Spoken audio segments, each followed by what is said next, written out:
Thanks very much, Dave. Cheers, no worries. Alright, thanks, lad. Alright, yeah, so let's go to talk about Samson. This is doing that, I'll turn it down. So, what is Samson? Samson is our internal deployment tool. So we built it in-house and we open sourced it then about just over a year ago. So it was started just because they wanted to get a tool together in-house to manage their deployments, and none of the tools out there at the time didn't feel that was suitable for them. So it's very basic. It's got a lot of features and stuff inside it on top of a basic app. So for example, the GitHub, since GitHub is our main repo internally where we store all our applications, so we've got 500 plus repos inside our GitHub account. So we rely a lot on GitHub, so our deployment tool generally takes it from GitHub, stages it on our deployment server, and then pushes it out to the production machines via Capistrano. So it's an explanation of why you'll see a lot of GitHub inside Samson, is because that was our main tool for deployments. We also have continuous integration deploy support via webhooks, so a lot of the time we'll have our GitHub repos hooked up to Travis or Tidium or something like that, or Semaphore. They'll run our tests, and then they'll call into Samson with a webhook saying, okay, everything's succeeded fine, go deploy this version, and it'll take the GitHub version and push that to the productions like normal. And it can also then create release tags, push up the tags to GitHub repo, etc. The authentication, so for some SOX compliance internally, we have the authentication fleshed out a bit more. We use OAuth authentication, so it can authenticate against Google or it can authenticate against GitHub, and it also has some basic user permissions. So you can give a user basic permissions, all they can do is see what's going on. Then there's deployers, then there's administrators who can create new deploy projects. We have the buddy deploy system, which is basically a drunk check. If you're a Friday night at midnight and you want to deploy this crazy ass bit of code, you basically have to get someone else to +1 it inside Samson before it'll allow you to push it out to production. Most of our control, since this is a Rails app, most of our controller actions support JSON requests, so the REST API was kind of came along with it as we were putting out the app, and we use some of those from external applications anyway as well. The big thing in Samson at the moment, in the last couple of months, was our plugin architecture. So we put in a plugin architecture mainly because we wanted to isolate the code. So Samson itself now has matured enough that it's got the core bits of functionality in there. And if you want to add in bigger features, it's nicer to isolate that into its own little plugin where it's basically based on a Rails engine, so you can put in its own controllers, its own database, migration schema, whatever you want. But it sits outside the main Samson core, and then just you hook in via Samson hooks and callbacks to actually integrate your plugin with the main app. So it can show your UI, or it can give you callbacks on when deploys are happening before and after, and things like that. So there's lots of other things, and I won't give every feature that we have in Samson. It would just take too long, and I don't know them well enough myself, probably. So I'll just give you a quick glance at what Samson is. There you go. The res. So this is Samson deploy, basically vanilla deploy. We have lots of feature flags turned that you can turn on to bring up more stuff. So this is just with everything turned off and no plugins enabled. So this is what you get outside the box. So if you go to the main dashboard, you can see your projects, and it's organized in the fashion of a project you generally associate with your GitHub repo. So a project is associated with a one-to-one mapping with the GitHub repo URL. And that's generally the way we've worked it in-house as well. So we've got, say, our main Rails Mammoth app. Then we've got, say, the mobile apps, etc., and other repos. So we control them all separately. So you can think of it as project is a Git repo, and then inside the project, you have stages. So stages generally correspond to your deployment environments. You might have a master deployment environment where you run basic tests, a staging environment where maybe you run integration tests, and then a production environment where you know the rest. So a stage then contains the commands that will execute. It's a glorified bash script runner at the moment. We use Capistrano in-house a lot. So generally you'll see cap, post, deploy all over our stages. So generally you just create the commands you want to execute. There's a couple other options here. I won't go down through these. Oops, and I was lying when I said this was the vanilla. This is the vanilla application. So it's looked very similar, except there was a few other things that you saw probably flying by there. But same thing applies. You got sets of commands. You can reorder commands. You can share commands. So you got a global command list. So, for example, all your projects necessitate a particular environment variable being set. So you create a global command here. I don't know if you can see my mouse cursor, but that'll be marked global, and then in every project that you set up, you can access that command and just add it to your stage in its list of commands. Other things are the user management, like I mentioned. It's very basic. I hope I didn't lock myself out here. There we go. Oh, shit. Oh, should be alright. But, and at the end of the day, oh, Jesus, yeah, I'll go on to the other tab. Here's one I prepared earlier. So at the end of the day, there's a big ass deploy button. Put in your Git tag, so it should give you some autocomplete, so it'll enumerate the Git tags and Git branches and should give you some tab completion there before you actually deploy it. So once it starts deploying, all it's going to do is clone the repo, give you some access to some environment variables that are native to Samson, so it can tell you who the deployer is, what the revision that is currently being deployed, where you're located. It'll execute your commands down the bottom, and that's it. And you probably would have done more, obviously, with Capistrano or whatever else you use, but that's the basic workflow. That's start to finish, big blue button, you're done. The other stuff is the webhooks, so that would be at the project level. So if you want to hook up with GitHub, for example, you'd go into your GitHub repo, you'd create a new webhook mapping in there, put this URL inside it, and now whenever GitHub merges PRs or whatever, it'll call back this URL and magically kick off a new deploy.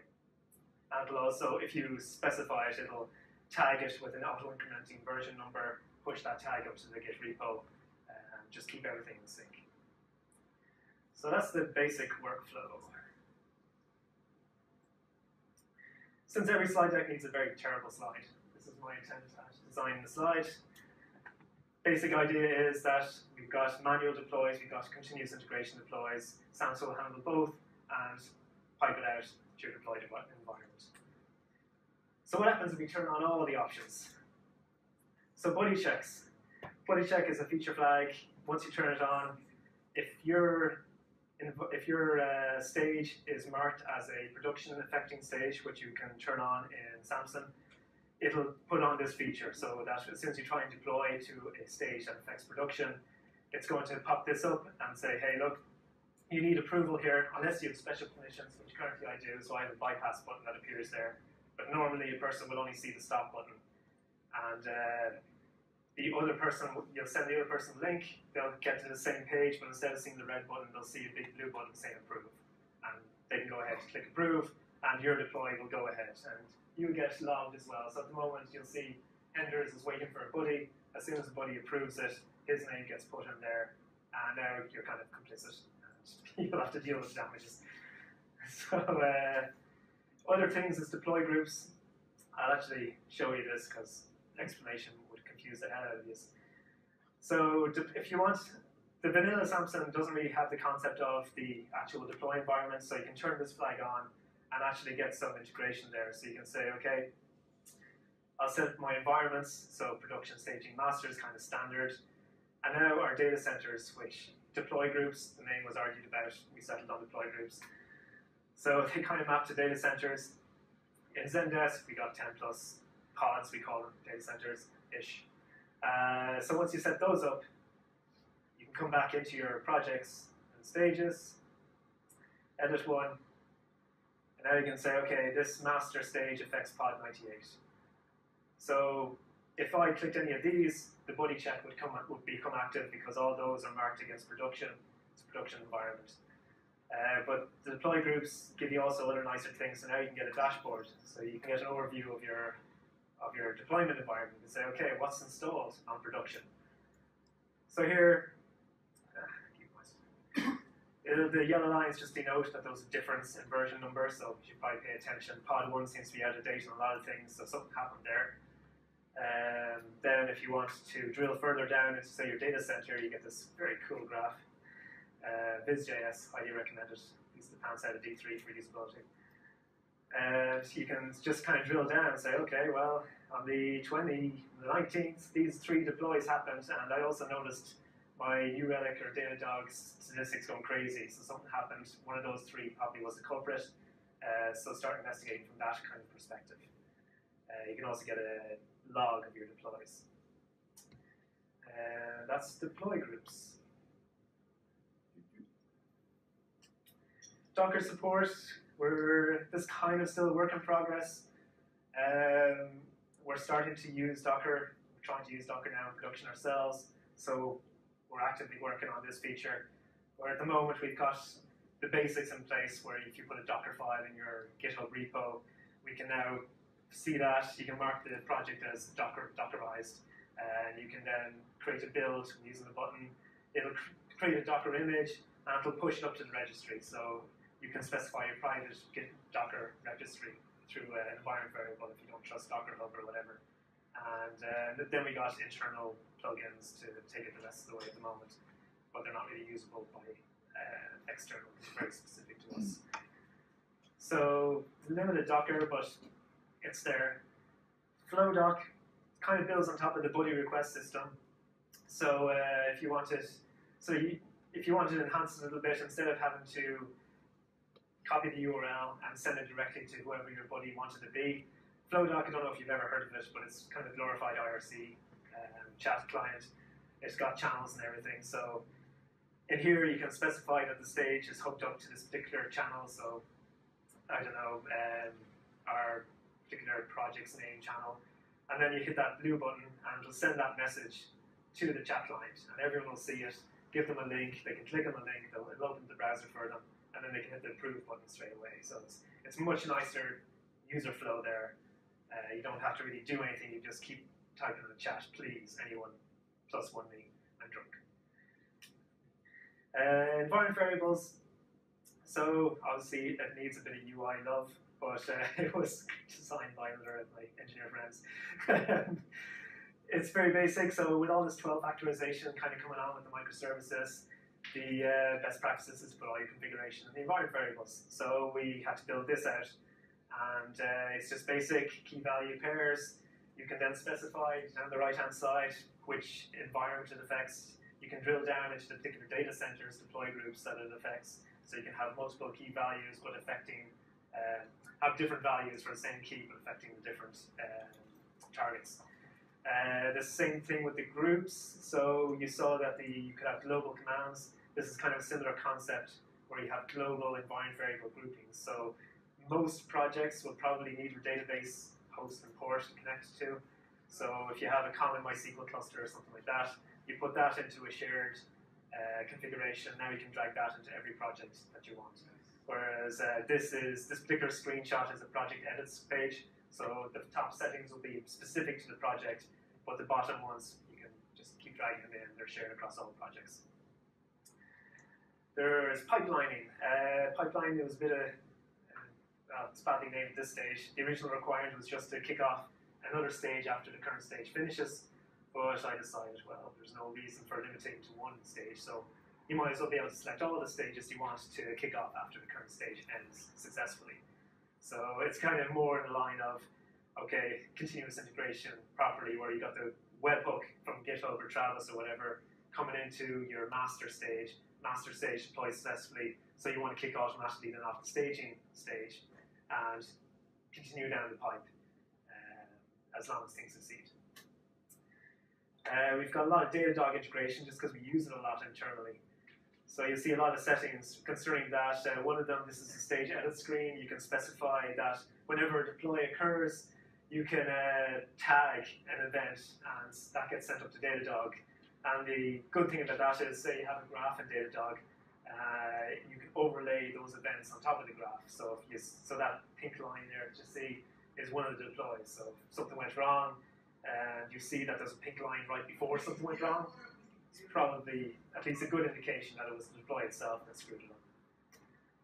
Another Datadog integration is, again, Datadog is basically a statistics gathering, it's metrics, you're sending up metrics from your app, just so it can display graphs over time of what's going on. There's also the monitor, which is basically an alert. If certain metrics go above or below a threshold, it'll trigger the alert. So you can have Samson display those monitors as well, and they'll go green or red depending on the stage. And that's on the stage screen. So before you hit deploy, at least you got some indication as is things healthy-ish, or should I hold off before deploying? There's other stuff. I don't need to really go into detail. Like there's New Relic, so you can send up more statistics of how long the deploy is taking, etc. There's Slack, which is again another chat client. Zendesk itself, it can update tickets, assuming that the PRs were tagged in a certain fashion. Zendesk is a kind of a ticketing, customer ticketing software. You've the shared commands which I showed you. The dashboard UI is kind of cool, where you can show, whoops. And this autocomplete, I know eventually myself, so another cool thing. If you go into production, you can see that I embedded a dashboard UI, so it's just basically freeform. If you go into the edit, you specify whatever HTML you want to embed. In this case, I just took an iframe from Datadog and slapped it up there. But it could be anything else you want, something that shows a dashboard of the state of the host that you're probably about to deploy to. So before you hit that deploy button, think twice. Things might not be in a good state and you don't want to contribute to that.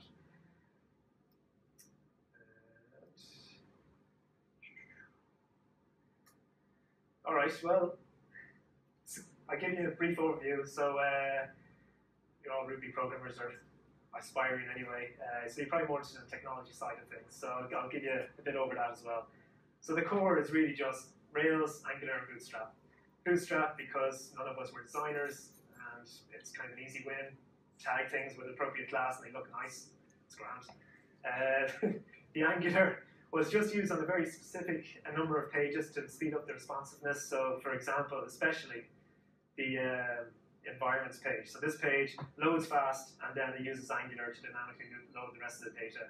Because we got tons of projects in our Samson, they got tons of stages, and it's just a long query over MySQL to get all that data. So it can be sometimes a few seconds to get all the data back. We use Puma instead of Unicorn just because it makes managing the background threads when you deploy, it kicks off a background thread. And with the niceness of the global interpreter lock, because we're running on MRI, we don't really run to thread safe issues. So we can do some, maybe they can be tidied up eventually. But Puma makes these things easy. It's threaded fully, each thread can see the global state, so no need to worry about cross-process communication and stuff like that. We use some server-side events, server-sent events, just for, again, user-friendliness, especially like there's a little badge at the top saying what the number of current deploys are. So whenever a deploy gets kicked off, that gets incremented or decremented when it finishes. So just some niceness. And the plugins.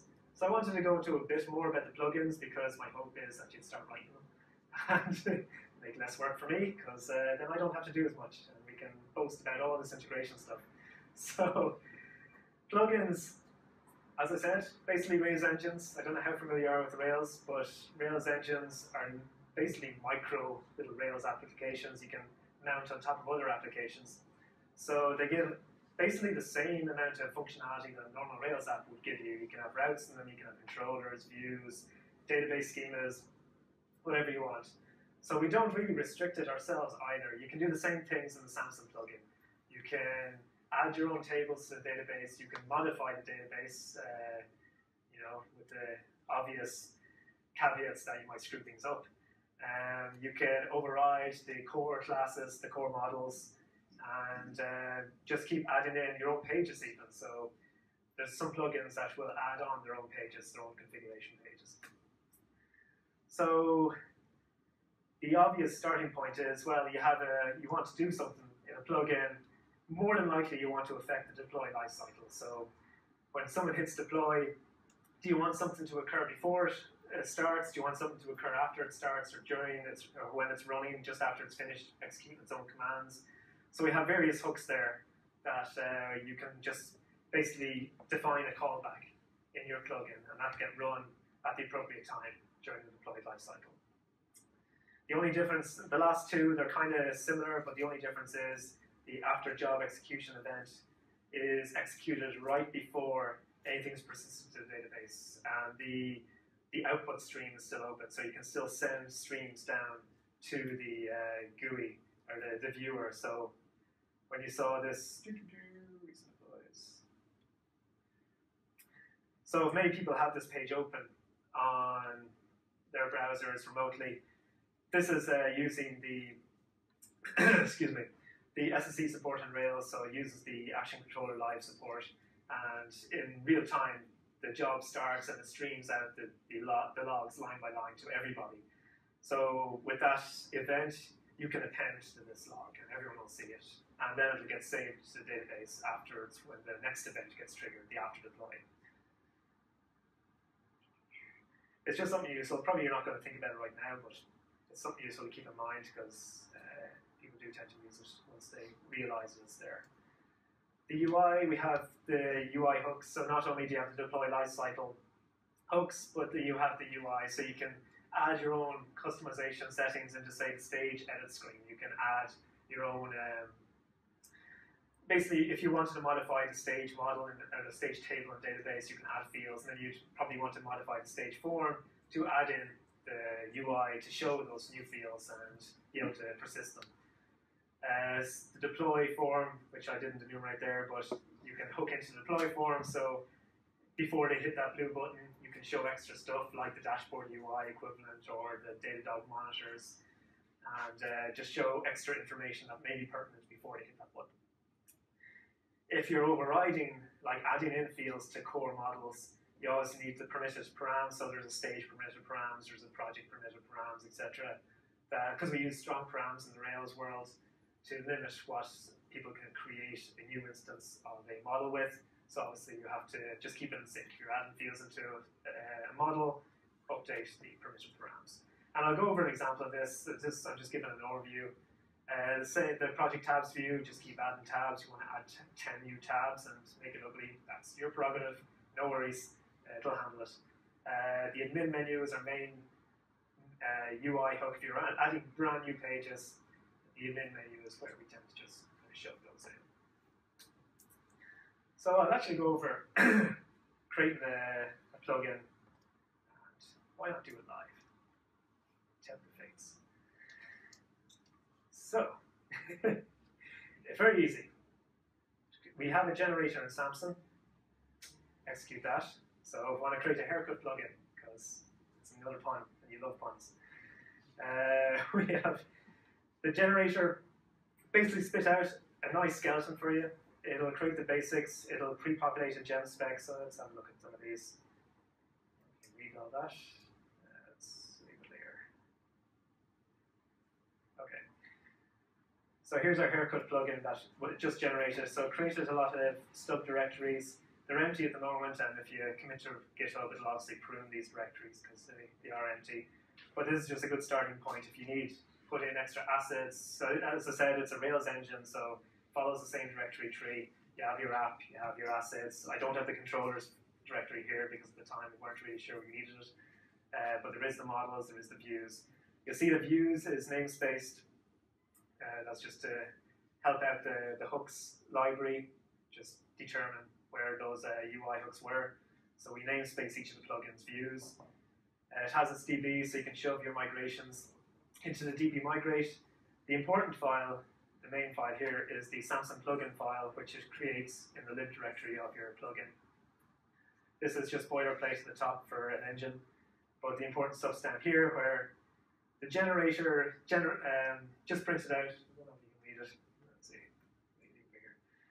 So the generator just took all the hooks that we currently know about, because we have an array down in the lib hooks file, and just spits it out and just shows you what you can hook into when you're writing your plugin. And the only bad thing is we don't have really description of what each of them really is, but hopefully we've named them appropriately enough that you should be able to work it out.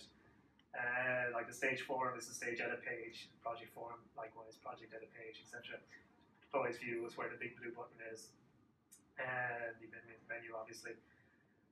So those are the UI hooks, where you see like Samson hooks view, and then these are the actual event hooks. So generally the after deploy, before deploy, etc. Those actual lifecycle events. So imagine that we wanted this plugin to, I don't know, allow a stage to have a haircut. So I'll just add in a tick box on the stage form. So I'm going to add in a field into the stage table.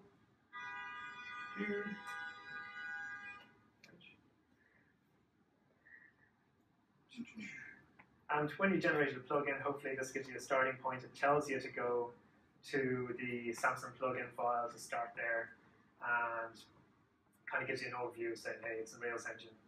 Also, you want to run bundle just to get it immediately loaded so that the gemlock file gets updated appropriately. It'll get loaded when you start up the server. So the only bad thing about generating databases is currently it puts it in the wrong place. So it puts it in the root one, so you probably want to move it into your own plugin.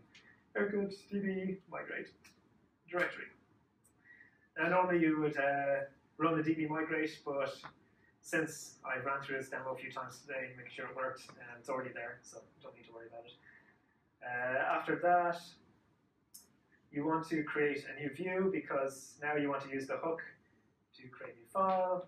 Let's call it stage. Oh, it's a partial, so underscore it. Stage fields.html vrb. And here's one I generated earlier. So I just shoved that in there. All this is doing is creating a to-do list with a checkbox for a haircut. And let's see if I do everything right. Now, since I added a new field in the stage, I want to add it to the permitted params. Come on, get in there. So I'm going to add that. I'm going to add in the hook for the stage view. In here. I'm going to delete the rest of this because no need for it. So now at this stage, we've got the field added to the table. We've got the allowance to persist it, so it knows now about that field, the haircut field. And we've also hooked in the fields into the stage edit field form. So if we start up our server,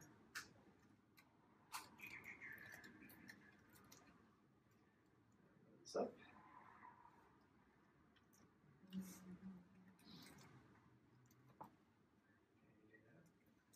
There we go. So now if we went to edit stage, we should see our Delilah to-do list. So we probably want to do something with it though. So just last step, it'll say, okay, after the job execution is finished, call into our plugin. And I'm just going to make a class method. This is not recommended best practices, but I'm taking shortcuts. So I just want to append to the output when the deploy happens that it's doing stuff. So unfortunately with plugins, you have to kill the server and restart it because it's not watching those plugin directories. Someone wants to fix it for us. We'll figure it out eventually, probably. So if we reload this,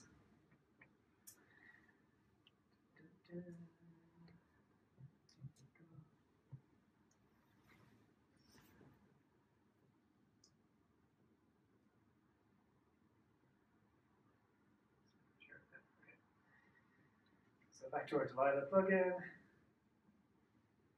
save it, and now deploy it.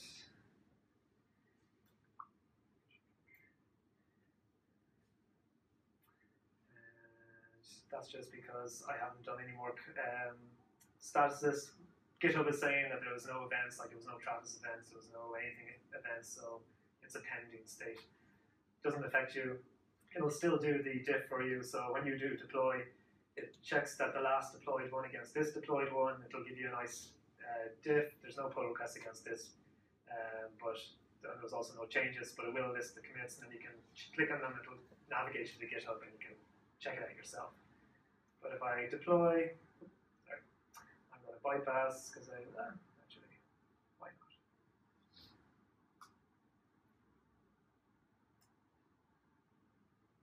So this will deploy buddy with C, once they logged in. And authorize.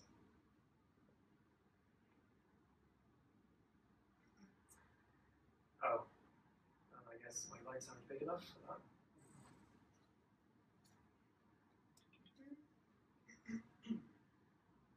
Live demos. Okay. Cheers. Fingers crossed. So they would approve it. It would go off, do its thing, and there's our plugin executing. I don't know if you can see that. Whoops. But there we go again. So that's as simple as that. This plugin's pretty trivial, as long as you know Rails and kind of the idea. You don't even really have to know about Rails engines. There's plenty of examples there, so let's go back to this. The idea is you just need to know front, well, database migrations, you kind of want to decide on what UI hooks to use, and the callbacks. And all you then just do is implement it, some minor stuff. The good examples are there. There's the pipelines plugin, which gives you a good example of what to do if you want to hook into the stage edit screen, the various deploy lifecycle hooks that it hooks into. And it's also overriding the stage model, the core stage model, so it shows you how to do that. The Flow.doc plugin shows you more of the same, but it's got more logic in there where it uses its own database tables, it uses its own database its own model classes, and uses different callbacks. And then the environment plugin shows even more so, it uses the admin page UI hook, so it can put in its own UI pages. Actually, for example, environment variables. And that's not my prepared earlier one. This is my prepared earlier one. There we go. So it put in its own page with its own controllers and routes and everything, and hooked into Samson, so it can show it's completely its own thing. So you can just embed new apps inside the Samson deployment tool, and it just enhances the flexibility just a huge amount that you can, if you, like at the moment, people are trying to say, oh, well, can I get GitLab authentication working? So we say, well, write a plugin, and they'll go away and do that. If you want to show different stuff on the deploy screen or put extra checks in, if you want to fail a deploy because you've got your own internal monitoring system, you can just put a before deploy hook in there and check your external monitoring system, and then just raise an exception and say, sorry, something's up, don't proceed with this deploy. So it's just, you can do a lot of things with the plugin architecture. I really do like it. Besides the sample plugins, what else do I have? Yes, contribute, please. We do have external contributors at the moment, so they did do the build kite integration, they did Slack, they did Semaphore. Also, it's actually a good starter project if you're just getting into Rails fresh and you want to kind of progress beyond to do this and blog stuff. It's not rocket science. It's a fairly standard Rails app. It's got your layout, controllers, and actions. It's got a reasonably small amount of models in there, so you don't just get lost once you start diving in. The flow control, fairly straightforward. Once you hit that deploy button, you can follow through the code. And you'll actually learn a lot of stuff in there.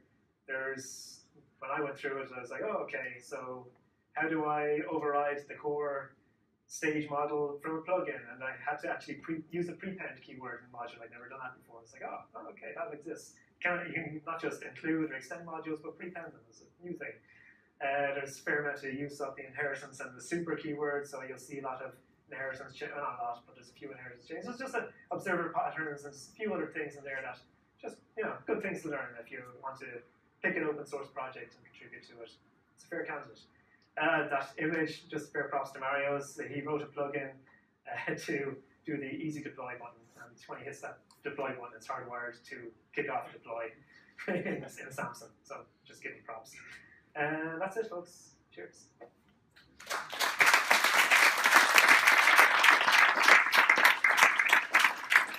questions if you want them, by the way. I ran over a lot of information, so I understand if you're just, trying to absorb it all or trying to go to sleep. Either way. So, all right.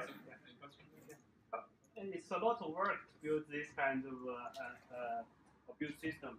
So, compared to Jenkins, what's the advantage and what's actually?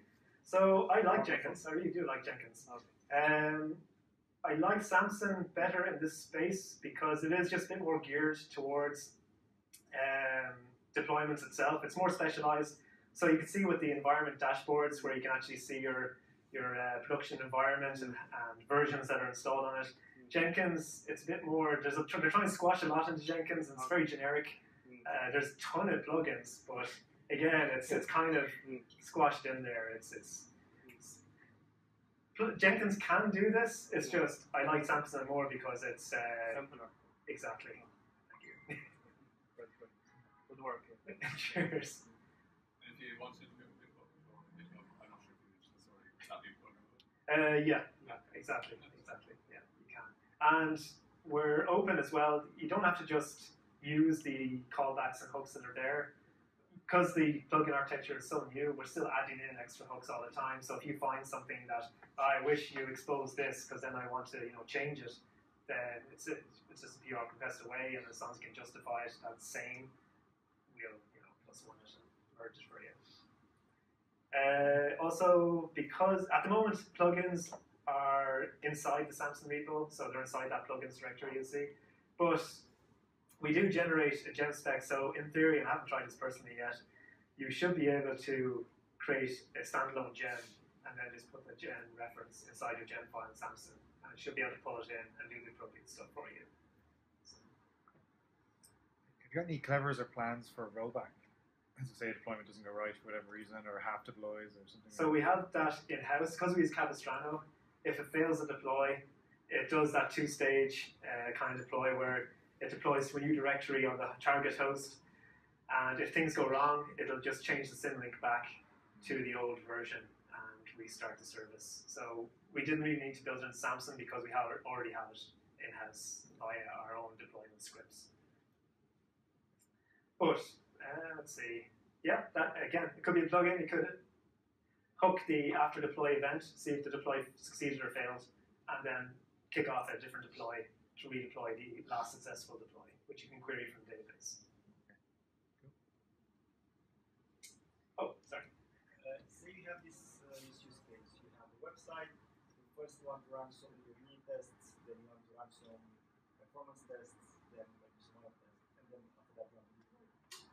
In this use case, how would you use Samson? Would you use Samson for everything, or would you use Jenkins or some other tool, and then use Samson just for deployment? Tough question, because it's kind of, well, you could do both. I can try to feel that. We kind of do a little bit on voice. Oh, God, yeah. Kieran works on ZNS as well. Yeah, so what we do is we have automated tests. What we do is we get Samson to deploy to staging. And then what we do is there's a hook in Samson that kicks off automated tests on Jenkins against that environment. So the idea then is that when they succeed, we've got a gateway to head down the pipeline again and get Samson to deploy to whatever the next stage is, which is in our case would be one of the production data centers. And we usually do a sanity check there, and then we deploy to all the other data centers. Okay, so it's a lot of communication between Samson. Yeah, there is a bit of back and forth. It's a bit of like, I deploy this here, Jenkins run the test, okay, that's passed or failed, then kick off the next step, Samson take care of that. And there is Jenkins webhook, so Jenkins can at least call the webhook into Samson with the appropriate payload, and now there is a Jenkins plugin, so it can go the other way as well. So it facilitates somewhat the Jenkins back and forth. It seems a pity because it seems like Samson can just run the tests. Samson is what? Samson can just run the tests because. Yeah.